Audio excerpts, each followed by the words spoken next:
Hi student. GIT के online class में आप सबका स्वागत है। और आज की क्लास में हम जानेंगे कि अकाउंटिंग टर्म क्या होते हैं। क्योंकि याद रखिए, पिछली क्लास में लगभग हम लोगों ने कवर कर लिया था कहाँ तक, 14 यानी कि गेन वाले पॉइंट। एक बार सारा रिवीजन कर दे, पुनः समझ लीजिए। सबसे पहले हमने आपको बताया था क्या है अकाउंट। ये अकाउंट क्या है, तो याद रखिए सबसे पहले हमने अकाउंट में ये बताया था कि बिजनेस में जो भी हम ट्रांजेक्शन करते हैं, क्या करते हैं बिजनेस में, जो भी ट्रांजेक्शन करते हैं उसका एक स्टेटमेंट तैयार करते हैं। और उसी स्टेटमेंट का प्रभाव कहीं एक जगह दिखाई दे किसी एक अकाउंट पे, वही हमारा क्या कहलाएगा, अकाउंट। इतना क्लियर है ना। और उसके बाद से आप लोग बताए थे क्या, बिजनेस। अब ये बिजनेस क्या है, तो बिजनेस हम लोग पढ़े थे, लाभ कमाने के उद्देश्य से जो भी काम किया जाता है वही क्या कहलाता है, बिजनेस यानी कि व्यापार कहलाता है। इतना क्लियर है ना। और उसके बाद से हम इसमें आपको बताए थे बिजनेस को तीन भागों में बांटा गया। पहला ट्रेडिंग, दूसरा मैन्युफैक्चरिंग और तीसरा सर्विस। ट्रेडिंग क्या है कि जो गुड्स खरीदे और उसको सेल कर दे, वो बनाने का काम नहीं करेगा, वो क्या कहलाएगा। मैन्युफैक्चरिंग क्या करेगा, जो अलग अलग रॉ मटेरियल्स को खरीदेगा, एक नया गुड्स बनाएगा, फिर इसको सेल्स करेगा, वो क्या कहलाएगा, मैन्युफैक्चरिंग। सर्विसेज क्या है कि जो सेवा प्रदान करने का काम करेगा, जैसे एडवर्टाइजिंग सर्विस हो गया, इंटरनेट चार्ज हो गया, ये सब एक प्रकार के क्या है, सर्विसेज। और उसके बाद से आप लोग बताए थे क्या, प्रोप्राइटर। क्या है प्रोप्राइटर, तो बिजनेस का मालिक, जो बिजनेस में पूंजी लगाता है, लाभ और हानि होने का जिम्मेदार होता है, वही क्या कहलाता है, प्रोप्राइटर कहलाता है। और उसके बाद से बताया था आप लोग को अकाउंटिंग पीरियड, एक समय होता है। कोई भी काम करेंगे तो एक रिपोर्ट तैयार करेंगे, और रिपोर्ट जिस समय में हम तैयार करेंगे वही हमारे लिए क्या कहलाता है, अकाउंटिंग पीरियड। और ये तीन भागों में पाया जाता है। पहला क्या बताए थे, मंथली हो सकता है, क्वार्टरली हो सकता है और ईयरली हो सकता है। हाँ, हाफ ईयरली तो हम अपने मन से बना सकते हैं, ऐसे हाँ हाफ ईयरली बना सकते हैं। हम चाहे तो 2 महीने का भी एक रिपोर्ट तैयार कर सकते हैं। लेकिन अकाउंटिंग का रूल क्या है कि या तो वो क्या होगा, मंथली होगा, या तो क्वार्टरली होगा, 3 मंथ में एक बार, और या तो वो क्या होगा, साल में एक बार, यानी कि ईयरली। और उसके बाद आप लोग बताए थे क्या, chart of account. Chart of account क्या है, तो ऐसे सभी अकाउंट्स का समूह, यानी कि जो पार्टिकुलर बिजनेस है वो यूज करता है, ग्रुप बना के रखता है, वही क्या कहलाएगा उसके लिए, चार्ट ऑफ अकाउंट। और उसका समझ पड़े थे क्या, एंटिटी का मतलब क्या होता है, अस्तित्व। यानी कि बिजनेस का नाम ही उसके लिए क्या कहलाएगा, अस्तित्व। हो सकता है वो अस्तित्व या तो बिजनेस का है या तो बिजनेस के मालिक का है। आ समझे ना। लेकिन बिजनेस जिसके बदौलत चल रहा है, जैसे हमारी संस्था है, तो हमारी संस्था का नाम गायत्री इंस्टीट्यूट है, तो लोग नाम सुन करके आते हैं। तो हमारे हमारी संस्था जो है, उस संस्था की एंटिटी क्या है, नाम है उसका।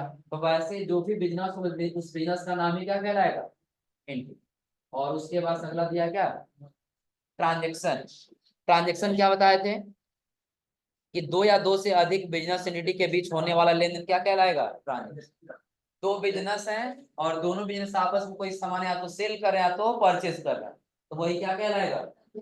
सिंगल एक कोई बिजनेस कभी ट्रांजेक्शन नहीं कर सकता, क्योंकि वो अगर जो बेचने जाएगा तो कोई ना कोई दूसरा व्यक्ति चाहिए, खरीदने जाएगा तो कोई ना कोई दूसरा व्यक्ति चाहिए।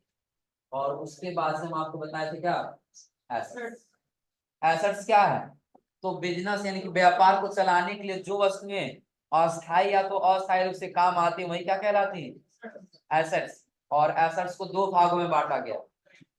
पहला क्या है, फिक्स एसेट्स, और दूसरा करंट।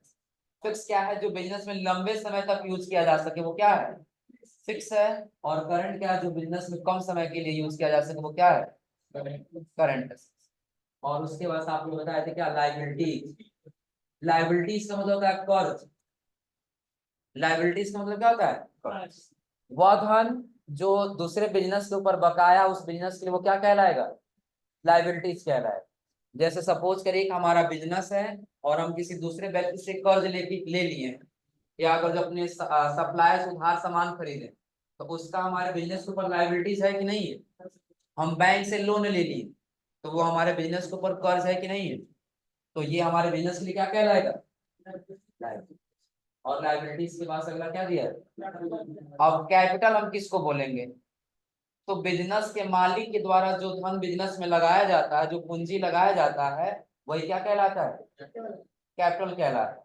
जैसे समझ लीजिए कि ये अगर जो कैपिटल यानी कि क्या कौन है, समझ लीजिए कि प्रोप्राइटर है, बिजनेस का मालिक, और ये हमारा क्या है, बिजनेस। अगर ये बिजनेस का मालिक बिजनेस में अगर पैसा लगा रहा है कैश, तो ये अब कैश पैसा है उस बिजनेस के लिए क्या कहलाएगा, कैपिटल कहलाएगा। इतना याद रहेगा ना। बिजनेस का मालिक जब बिजनेस में पैसा लगाता है तो वही क्या कहलाता है, कैपिटल। और याद रखिएगा जब बिजनेस में प्रॉफिट होगा यानी कि लाभ होगा, तो जो कैपिटल है वो इंक्रीज होता है यानी कि बढ़ता है। वो क्या होगा, इंक्रीज होता है यानी कि बढ़ता है। और अगर जो बिजनेस में लॉस होगा तो कैपिटल डिक्रीज होता है यानी कि घटता है। कैसे, तो सपोज करिए कि आप अगर जो आप अपने बिजनेस में 1 लाख रुपए मान लेते हैं, 10,000 रुपए लगा, अपने बिजनेस में कितना लगा है, तो ये 10,000 रुपए आपके बिजनेस के लिए क्या कहलाएगा, कैपिटल कहलाएगा ना। क्या कहलाएगा। अब आप बताइए अगर जो आपके बिजनेस में 10,000 आप लगाए हैं, तो 10,000 प्लस 2,000 रुपया प्रॉफिट हुआ, तो अब आपका कैपिटल जो है 2,000 रुपया बढ़ा कि नहीं बढ़ा, तो 12,000 हो जाएगा ना। तो वही कह रहा है कि अगर जो बिजनेस में प्रॉफिट होता है तो कैपिटल क्या होगा, इंक्रीज हो यानी कि बढ़ेगा। और अगर यही आप कमाए नहीं बल्कि 2,000 उसी में से आपने लॉस कर दिया, 2,000 क्या हो गया, तो जब लॉस हुआ तो बिजनेस का मालिक जो पैसा लगाया कैपिटल वो डिक्रीज होगा कि नहीं होगा। तो याद रखिए कभी भी जब बिजनेस में प्रॉफिट होता है तो क्या होता है, कैपिटल इंक्रीज होता है, और अगर जो लॉस होता है तो कैपिटल डिक्रीज होता है। और उसके बाद आप लोग बताए थे क्या, इनकम। क्या बताए थे, इनकम। इनकम क्या है, तो समझ लीजिए इसमें कह रहा है कि बिजनेस के रिवेन्यू और एक्सपेंस का डिफरेंट ही, बिजनेस का रिवेन्यू और एक्सपेंस के बीच जितना डिफरेंट होगा वही क्या कहलाएगा, इनकम। अब ये रिवेन्यू क्या है और एक्सपेंस क्या है। अगर हमारा बिजनेस है और अपने बिजनेस में आज हमने 100 रुपये कमाए, कितना कमाया है, तो ये 100 रुपये हमारे बिजनेस के लिए क्या होगा, रिवेन्यू हो। लेकिन इस 100 रुपये को कमाने के लिए कुछ खर्च भी तो किए होंगे ना। तो जो खर्च किए रहेंगे, सपोज करिए कि आपने 50 रुपए क्या कर दिया, एक्सपेंस कर दिया, उस 100 रुपये को कमाने के लिए आपने कितना खर्च कर दिया, 50। तो यही आपका उस क्या कहलाएगा, इनकम कहलाएगा। जो बचेगा अमाउंट डिफरेंट वही क्या कहलाएगा, इनकम कहलाएगा। याद रहेगा ना। यानी कि बिजनेस के रिवेन्यू और एक्सपेंस के बीच का जो डिफरेंट होगा वही क्या कहलाएगा, income। और अगर जो वही आपका जो एक्सपेंस है वो अधिक होता है और रेवेन्यू क्या होता है, कम होता है, तो वो आपका क्या बन जाएगा, लॉस। क्योंकि आपने एक्सपेंस यानी खर्च ज्यादा कर दिया और आपने कमाया कम, तो वो क्या बन जाएगा, जितना अधिक होगा आपका एक्सपेंस रिवेन्यू से वही आपका क्या बन जाएगा, लॉस बन जाएगा। तो याद रखिए पूछा जाए इनकम क्या है, तो बिल्कुल सिंपल जवाब देंगे कि बिजनेस की रिवेन्यू और एक्सपेंस के बीच जितना डिफरेंट होगा वही क्या कहलाएगा, इनकम कहलाएगा।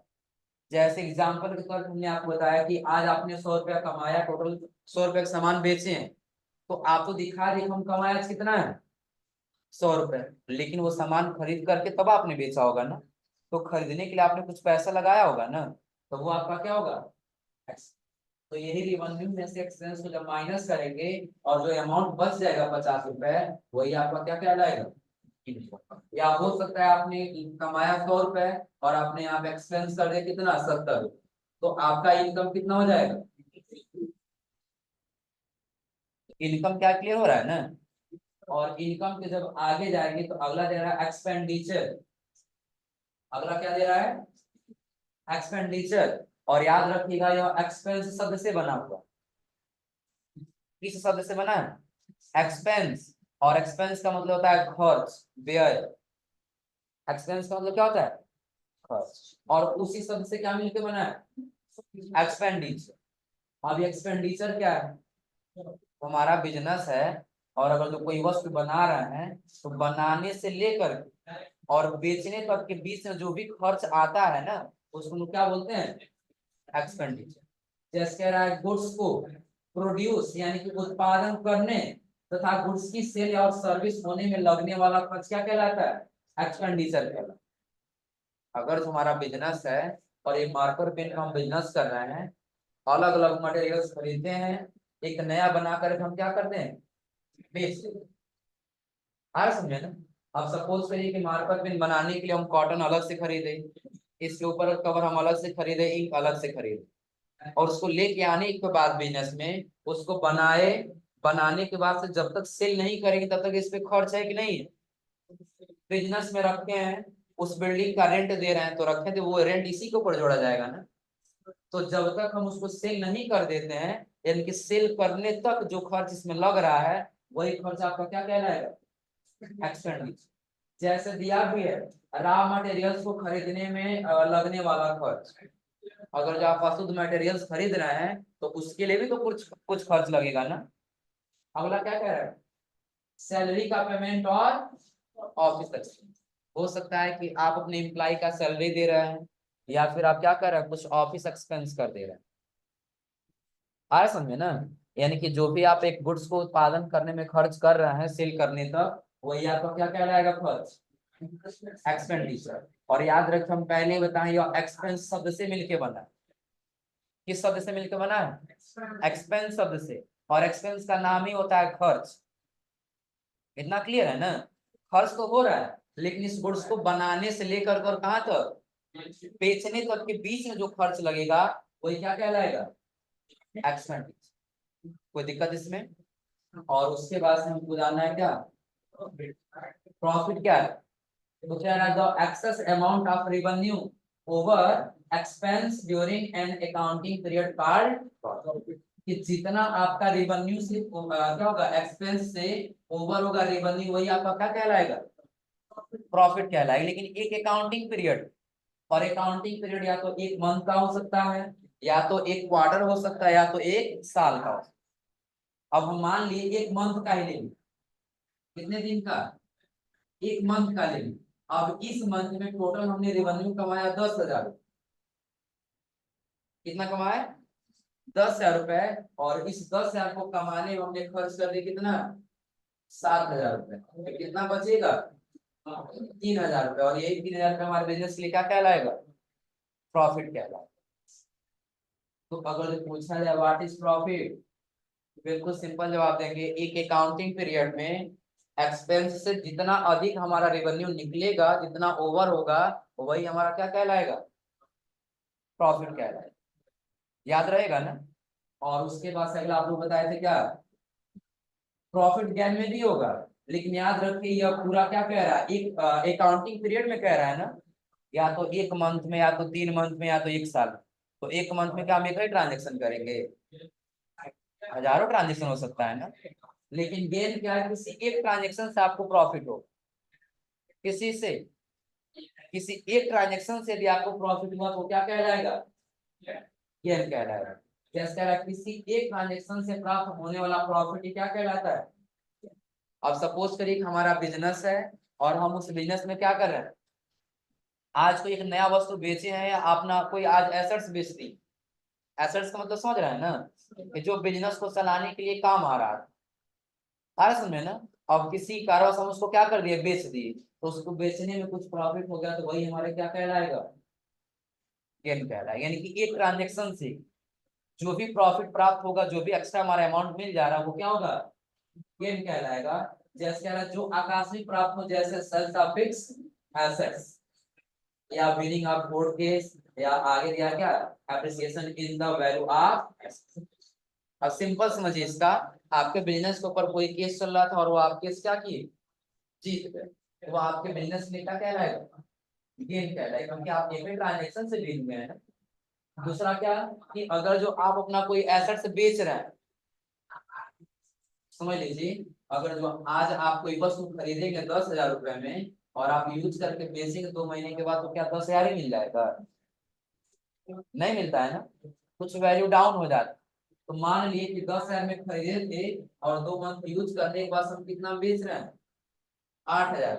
तब तक दूसरा कोई व्यक्ति आया और क्या, एक काम करिए, आप 8,000 बेच रहे हैं तो हमको ज्यादा जरूरी है, हम 8,500 दे रहे हैं, आप हमको दे दें।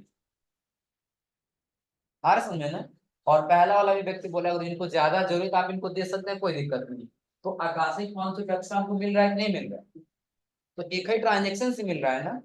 तो एक ही ट्रांजेक्शन से प्राप्त होने वाला प्रॉफिट क्या कहलाएगा, गेन कहलाएगा। ना याद रहेगा ना। तो यहाँ तक हमने आपको पिछली क्लास में बताया था। तो इसमें अगर कहीं समझने में दिक्कत हो तो पूछ ले, फिर आगे बता दो। हो जाएगा जी। अब देखिए सबसे पहले अब अगला कह रहा है कौन सा, लॉस। लॉस क्या होगा, तो कह रहा है किसी अकाउंटिंग पीरियड एक्सपेंस का अमाउंट रिवेन्यू से जितना अधिक होता है वह अमाउंट ही बिजनेस का लॉस अमाउंट कहलाता है। यहाँ पे इसका मतलब समझ आ रहा है, एक्सपेंस का अमाउंट रिवेन्यू से जितना अधिक होगा, जितना हम कमाए हैं उससे एक्सपेंस जितना अधिक होगा वही अमाउंट उस बिजनेस के लिए क्या कहलाएगा, लॉस कहलाएगा। जैसे आज आप अपने बिजनेस में 10,000 रुपये लगा दिए, कितना लगा दिए, 10,000, और आप अभी कमाए कितना तक, टोटल बेचने के बाद से आपने कमाया मात्र 9,000। कितना कमाया है, तो एक्सपेंस तो आपने 10,000 किया है ना, और आपने रिवेन्यू कमाया कितना, तो रिवेन्यू से अधिक कितना एक्सपेंस है, 1,000 अधिक है ना, तो यही 1,000 आपके बिजनेस के लिए क्या कहलाएगा, लॉस। इतना क्लियर हो रहा है ना, कि अगर जो एक बिजनेस है और उस बिजनेस में एक्सपेंस से यानी रिवेन्यू से एक्सपेंस जितना अधिक चला जाएगा वही आपके लिए क्या कहलाएगा, लॉस कहलाएगा। कोई दिक्कत इसमें। और उसके बाद से जब आएंगे तो अगला आता है कौन सा, डिस्काउंट। क्या है डिस्काउंट, छूट, कटौती। जाकर हम कोई सामान खरीदने ना, तो कोई सामान रहेगा सबसे पहले बोलते हैं डिस्काउंट नहीं मिलेगा क्या, सबसे पहले क्या चाहिए, डिस्काउंट चाहिए। तो आखिर ये डिस्काउंट है क्या चीज, तो यहाँ पे कह रहा है किसी गुड्स की प्राइस में होने वाले डिडक्शन यानी कि छूट या कटौती ही क्या कहलाता है, डिस्काउंट कहलाता है। कोई वस्तु खरीदने गए हैं और उसकी एमआरपी 500 रुपए है और हमने क्या किया, 400 रुपए में खरीदा, तो हमारा हमको क्या मिला, छूट मिला, यानी कटौती हो गई, हमारा क्या कहलाएगा, लेकिन याद रखिए डिस्काउंट दो प्रकार का होता है। डिस्काउंट कितने प्रकार का होता है, तो पहला क्या है, डिस्काउंट, और दूसरा कैश।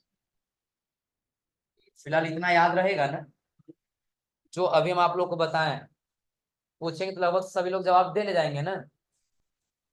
अगर जो कोई ऐसा पॉइंट समझ में नहीं आया तो फिर पूछ, फिर आगे डिस्काउंट वाला बताएं। अकाउंट तो क्लियर ही है कि जो भी काम करेंगे जिससे एक भी प्रभाव दिख जाए वो क्या है, बिजनेस क्या है, जवाब दीजिए सब लोग मिलकर। लाभ कमाने की वजह से किया गया कार्य क्या कहलाएगा, बिजनेस। और बिजनेस कितने प्रकार के होंगे, तीन, कौन कौन, ट्रेडिंग, मैन्युफैक्चरिंग और सर्विस। अगला क्या होता है, प्रोप्राइटर। प्रोप्राइटर क्या होगा, हाँ, जो व्यक्ति बिजनेस पैसा लगाता है और साथ साथ में लाभ और हानि को होने को वही जिम्मेदार हो, तो वही क्या कहलाएगा। और उसका अगला आप लोग बताएं, अकाउंटिंग पीरियड एक समय और एक रेगुलर पीरियड, जब हम स्टेटमेंट तैयार करेंगे जो समय लेकर के, वो स्टेटमेंट का समय ही क्या कहलाएगा, अकाउंटिंग पीरियड। और ये अकाउंटिंग पीरियड कितने प्रकार के होते हैं, तीन, कौन कौन, मंथली, क्वार्टरली और ईयर।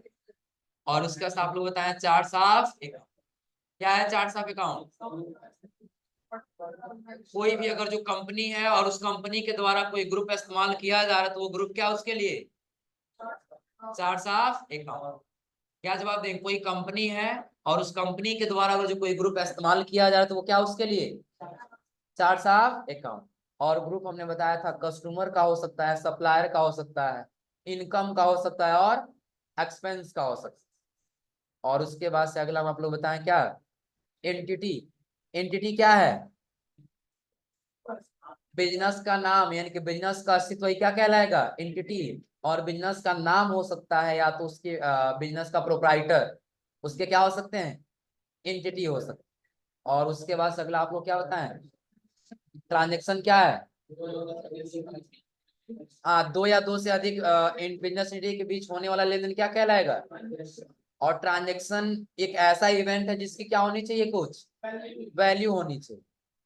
क्लियर है ना, वैल्यू क्या मतलब यहाँ पे क्या होगा समझ लीजिए, आपके आपका अगर जो बिजनेस है, आप ही कहीं जाते हैं सामान खरीदने के लिए, तो दुकानदार से काफी ज्यादा बात करते हैं, ऐसा होता है ना।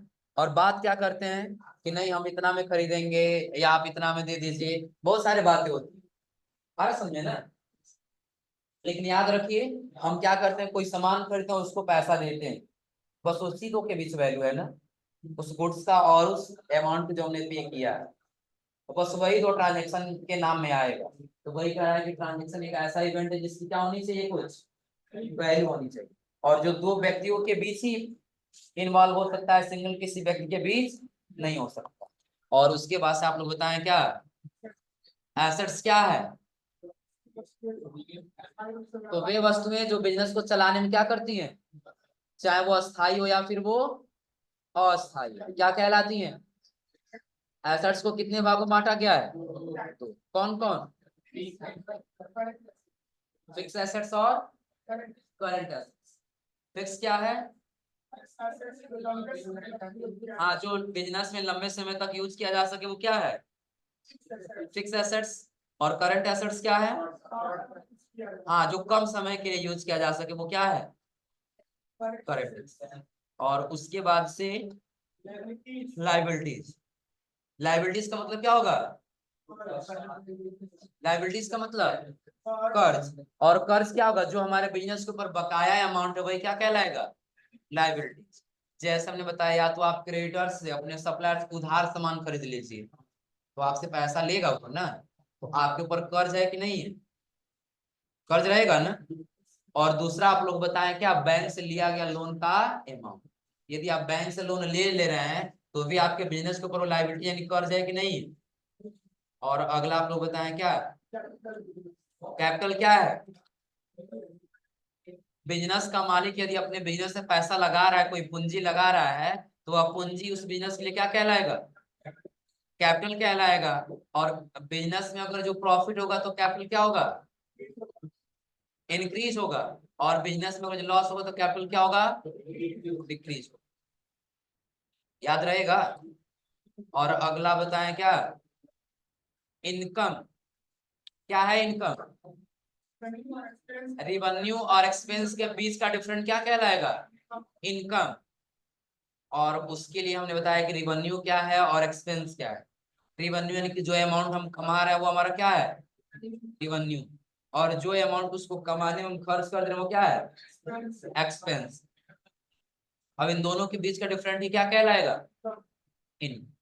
और उसके बाद अगला बताएं क्या, एक्सपेंडिचर किस शब्द से मिलकर बना है, एक्सपेंस शब्द से। और एक्सपेंस का मतलब क्या होता है, एक्सपेंस का मतलब खर्च यानी कि व्यय। और एक्सपेंडिचर क्या है, तो कोई गुड्स को बनाने से लेकर और सेल करने के बीच में होने वाला खर्च क्या कहलाएगा, एक्सपेंडिचर। और उसके बाद अगला क्या होता है, प्रॉफिट क्या है, प्रॉफिट पता है ना। एक अकाउंटिंग पीरियड में यानी कि एक्सपेंस जितना अधिक हमारा रिवेन्यू रहेगा वही क्या कहलाएगा, प्रॉफिट कहलाएगा। अकाउंटिंग पीरियड में एक्सपेंस का अमाउंट जितना ओवर होगा, अधिक होगा किसमें, रिवेन्यू में, वो क्या कहलाएगा, प्रॉफिट। और उसके बाद आप लोग बताएं गेन, जो किसी एक ट्रांजेक्शन से प्रॉफिट मिले वही क्या कहलाएगा, गेन कहलाएगा। और उसके बाद अगला बताएं क्या, लॉस। लॉस क्या है कि एक अकाउंटिंग पीरियड में यदि एक्सपेंस ज्यादा हो गया और हम कम कमाए तो वो हमारे लिए क्या होगा, लॉस ही तो कहलाएगा ना। अब 50,000 बिजनेस में लगा दिए और मात्र 40,000 रुपये कमाए हैं, तो लॉस जा रहा है कि इनकम हो रहा है, लॉस हो रहा है ना। तो वही कह रहा है कि एक्सपेंस जितना अधिक होगा रिवेन्यू कम होगा, वही आपका क्या कहलाएगा। और अगला हम लोग पढ़ रहे थे क्या, डिस्काउंट क्या है, तो गुड्स का जो एमआरपी है, जो उसकी प्राइस है, और उस प्राइस में यदि कुछ अमाउंट क्या हो रहा है, डिडक्शन एक कटौती या छूट हो रहा है, वही क्या कहलाएगा, डिस्काउंट। और डिस्काउंट कितने प्रकार के होते हैं, कितने प्रकार के, तो कौन कौन, ट्रेड डिस्काउंट और कैश डिस्काउंट। ट्रेड जिसमें सबसे पहले दिया है क्या, ट्रेड डिस्काउंट। अब ये ध्यान से समझिएगा ट्रेड डिस्काउंट क्या है। देखिए ट्रेड डिस्काउंट कभी भी एक परसेंटेज के रूप में होता है, फिक्स परसेंटेज के रूप में। किसके रूप में होता है, अब चाहे वो 5% हो, 10% हो, 15% हो या फिर 20%। अब क्यों दिया जाता है? तो कह रहा है ट्रेड डिस्काउंट प्राय मैन्युफैक्चरर टू होलसेलर और होलसेलर टू रिटेलर को दिया जाता है, और जिसका मुख्य एक ही उद्देश्य होता है कि सेल्स को प्रमोट करना, सेल्स को क्या करना, बढ़ाना।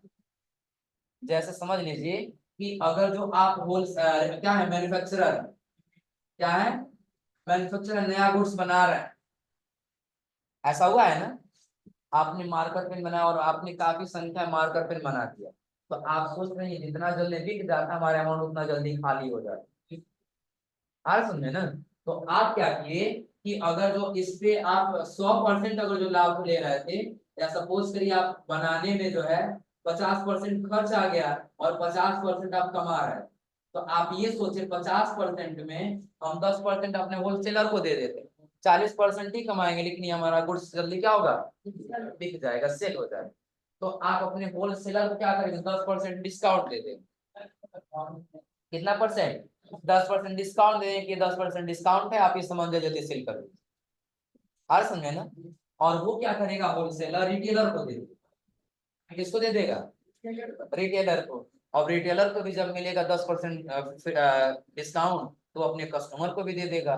तो कस्टमर को लाइक नहीं है, हम सामान खरीद रहे हैं, इसमें इतना डिस्काउंट है, तो लोग क्या करेंगे, जल्दी जल्दी खरीद। आज समझे ना? तो वही कह रहा है, जो ट्रेड डिस्काउंट होता है वो प्राय किसको दिया जाता है, मैन्युफैक्चरर टू होलसेलर और होलसेलर टू, जिसका मुख्य उद्देश्य क्या है, सेल्स को प्रमोट करना। और कह रहा यह प्राय एक फिक्स परसेंटेज के रूप में होता है। और प्राय किस में होता है, ये परसेंटेज में ही होता है। तो याद रखिए, ट्रेड डिस्काउंट का ज्यादातर यूज होता है सेल को प्रमोट करना, और कैश डिस्काउंट का यूज ज्यादातर होता है कैश को टाइमली कलेक्ट करना। टाइमली कलेक्ट करने का मतलब समझ रहे हैं? अगर जो किसी व्यक्ति से हम 50,000 का सामान सेल किए हैं और पैसा उससे जल्दी कलेक्ट करना है, तो हम उससे बोलेंगे और आप 10 तारीख तक पैसा दे देते हैं, तो हम आपको 2,000 पर डिस्काउंट दे देंगे, आप हमको 48,000 रुपये दे दीजिए। आ रहा समझे ना? तो उसको भी लगे उतने हम अभी तक पहले को जो जमा कर देंगे, हमको डिस्काउंट कुछ मिल जाएगा, तो वो 10 तारीख या 5 तक जो हम टाइम दिए रहेंगे, उस तारीख तक वो लाकर क्या करेगा, जमा कर दे। तो वो हम कैश को कलेक्ट करने के लिए जो देंगे वो हमारा क्या कहलाएगा, कैश डिस्काउंट। और जो सेल्स को बढ़ाने के लिए देंगे वो हमारा क्या कहलाएगा। और ट्रेड डिस्काउंट फिक्स परसेंटेज के रूप में होता है, और जो हमारा कैश डिस्काउंट होता है वो अमाउंट में भी हो सकता है और परसेंटेज में भी हो सकता है। जो कह रहा है, बिजनेस में कैश फ्लो को मेंटेन करने के लिए या फिर कैश को टाइमली कलेक्ट करने के लिए इस डिस्काउंट का प्रयोग किया जाए। कैश हम क्या कर सकते हैं, टाइमली कलेक्ट कर सकते हैं। जैसा हमने एग्जाम्पल बता ही दिया, अगर जो आपका बिजनेस है, किसी व्यक्ति से सेल किए हैं और चाहते हैं वो पैसा ला करके हमको जल्दी दे दे, तो उसके लिए किसका इस्तेमाल करेंगे, कैश डिस्काउंट। तो ये डिस्काउंट क्या है, यहाँ तक क्लियर हो रहा है ना? तो आज हमने आपको सारा रिवाइज करा दिया शुरू से लेकर के, और कितने पॉइंट तक, 16।